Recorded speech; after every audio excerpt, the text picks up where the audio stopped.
सन्माननीय प्रमुख पाहुणे, आदरणीय शिक्षकगण आणि माझ्या प्रिय मित्रमैत्रिणींनो, आज मी तुम्हाला फक्त भाषण देणार नाही. मी आज तुम्हाला माझं स्वप्न सांगणार आहे. होय, मी एक स्वप्न पाहिलं 15 ऑगस्टच्या पहाटेच. स्वप्नात मी एका गडावर होतो.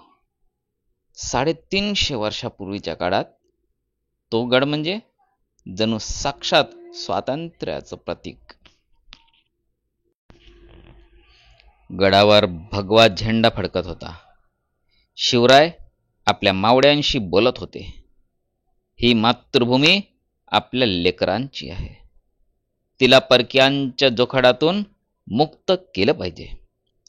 तेवढ्यात बाजूला एक माणूस दिसला. काठी, साधे कपडे, डोक्यावर टोपी. ते होते महात्मा गांधी. आणि ते म्हणाले, शिवरायांनी तलवारीने स्वराज्य दिलं, मी अहिंसेने सुराज्य देईन. तेवढ्यात शेजारी एक तरुण रक्ताने माखलेला झेल्यात उभा, डोळ्यात तेज, आणि तो होता भगतसिंग. तो म्हणाला, माझा जीव गेला तरी चालेल, देश स्वतंत्र झालाच पाहिजे. त्या झेंड्यासमोर उभा राहून मी विचार करू लागलो.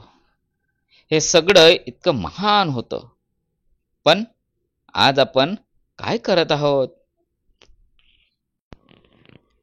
महिलांवरील अत्याचार थांबवण्यासाठी आपण किती जागरूक आहोत?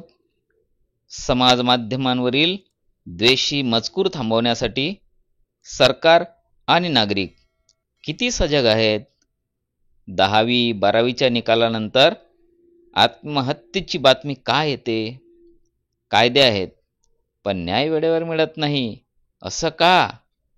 आणि म्हणतो, माझा देश महान. मग त्या गडावरून एक आवाज आला. ते होते डॉक्टर बाबासाहेब आंबेडकर.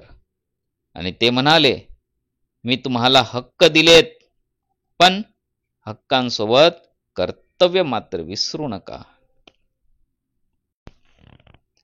त्या स्वप्नात शेवटी मी स्वतःलाच विचारलं, मी खरंच एक चांगला भारतीय आहे का?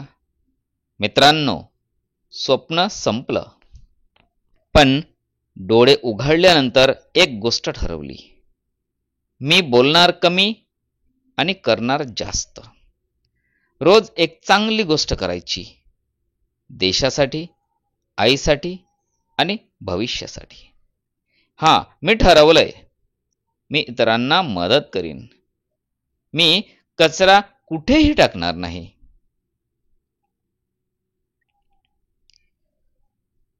मी खोटं बोलणार नाही. मी देशासाठी काम करील. मी झेंडा केवळ फडकवणार नाही, त्याचं मान जपणार.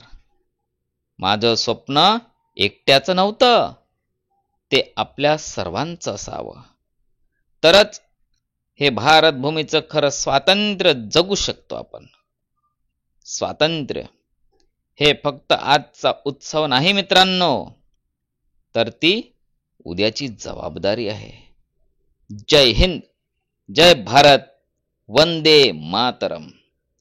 एवढेच बोलून मी आजच्या प्रसंगी सर्वांना स्वातंत्र्य दिनाच्या शुभेच्छा देऊन माझे मनोगत 2 शब्द इथेच थांबतो. जय हिंद, जय भारत.